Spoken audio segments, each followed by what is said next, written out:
한양대학교 병원 신경외과 근무하고 있는 이형준입니다. 제 주 전공 분야는 뇌혈관 질환인데요.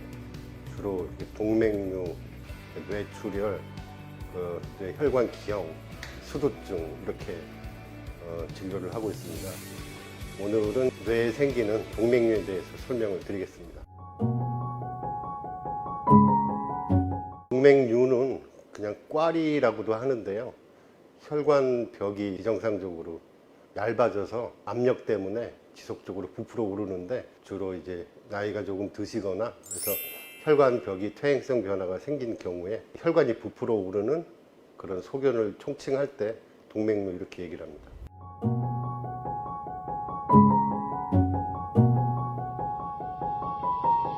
뇌 동맥류는 터지기 전에는 증상이 생기는 경우는 별로 없고요. 특정 부위에 생기면은 뇌 조직이나 뇌 신경 조직을 눌러서 눈 한쪽이 이렇게 처진다든지 눈 한쪽이 이렇게 사팔뜨기처럼 한쪽으로 쳐져서 복시가 생긴다든지 아니면은 심하게 어지러움을 느낀다든지 그럴 수도 있고, 대체적으로는 이렇게 편두통처럼 한쪽 편에서는 일정하게 계속 지속되는 두통을 느끼는 경우가 많고요.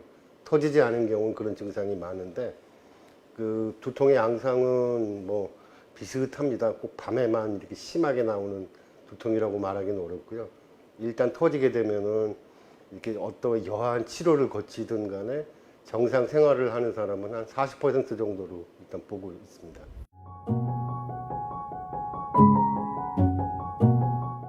일반적으로 뇌에 생기는 동맥류는 큰 혈관 이렇게 가지가 나가는 쪽에 생기기 때문에 이렇게 동맥류가 맨 처음에 생기거나 중간에 크기가 커지거나 터지는 데는 굉장히 많은 그 요인이 있기 때문에 어느 뭐 특정하게 하나를 딱 집어서 말하기는 곤란한데, 일반적으로 이렇게 혈압이 지속적으로 상승하게 되면은 혈관벽이 받는 그 압력이 커지기 때문에 동맥경화성 변화도 커지고, 그러다 보면은 커지거나 터지거나 할 가능성이 높다고 보고요.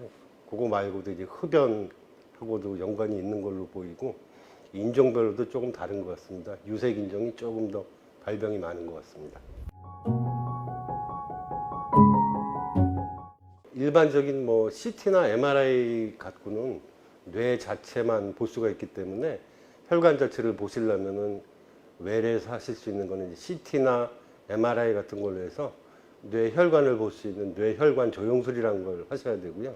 거기서 의심이 가거나 치료가 필요하다고 하는 경우는 입원이 필요한데요. 그래서 이제 가느다란 관을 몸에다 넣어서 직접 엑스레이를 찍어보는 뇌혈관 조영술이라는 걸 또 시행할 수도 있습니다.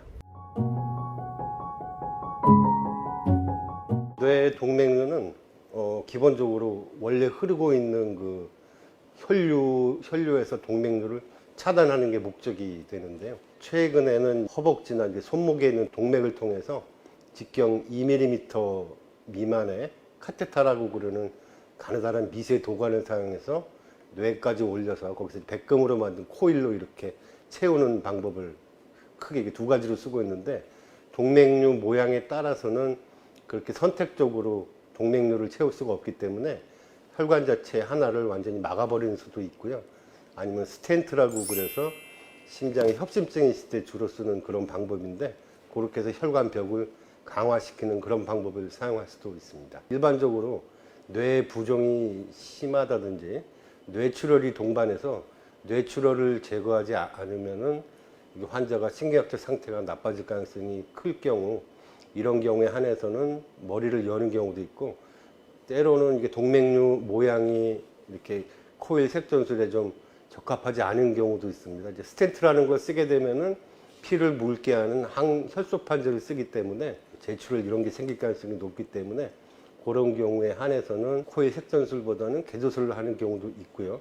그리고 뭐 수술 후에 환자의 그 이렇게 경과라든지 이런 거는 일단 예를 들어서 비파열 동맥류 같은 경우는 보통 머리를 열지 않고 코일 색전술하는 경우는 토탈 입원 기간이 한 3일에서 5일 정도 예상하시면 되고요.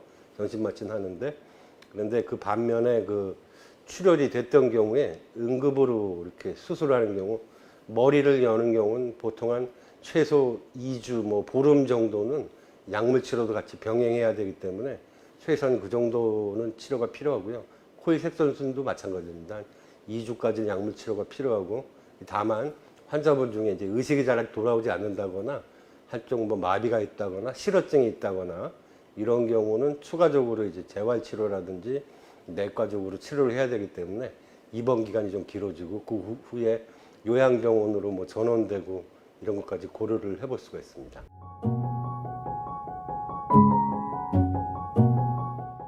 지주막하 출혈이라는 건 지주라는 건 거미를 말하는데, 뇌를 싸고는 얇은 막이 이렇게 거미줄처럼 촘촘하게 되어 있는데 그 안에 이제 굵은 혈관하고 뇌 척수액이 흐르기 때문에 동맥류가 터지면은 거기 길을 따라서 머리 온 사방으로 피가 이렇게 퍼진다고 보시면 되거든요. 피에서 이렇게 독소가 나와가지고 혈관이 쪼그라드는 유명한 합병증인데, 혈관 연축이라고 해서요, 군데군데 출혈이 있는 부위, 특히 그런 부위에 혈관이 쪼그라들어서 뭐 2차적으로 뇌 경색이 온다든지 하는 경우도 있고, 또 하나는 이제 수두증이라고 정상적으로 물은 만들어내는데 그 뇌 척수액이 흡수가 제대로 안 되니까 점점 물이 차서 이제 인지가 떨어지는 치매 증상 생기고 보행 장애가 생기고 비틀비틀거리고 소변 장애 생기고 하면은 2차적으로 수두증에 대한 치료를 하는 경우도 있습니다. 이제 보통은 출혈이 있고 제일 이렇게 위험한 합병증은 대출혈인데요. 그걸 막기 위해서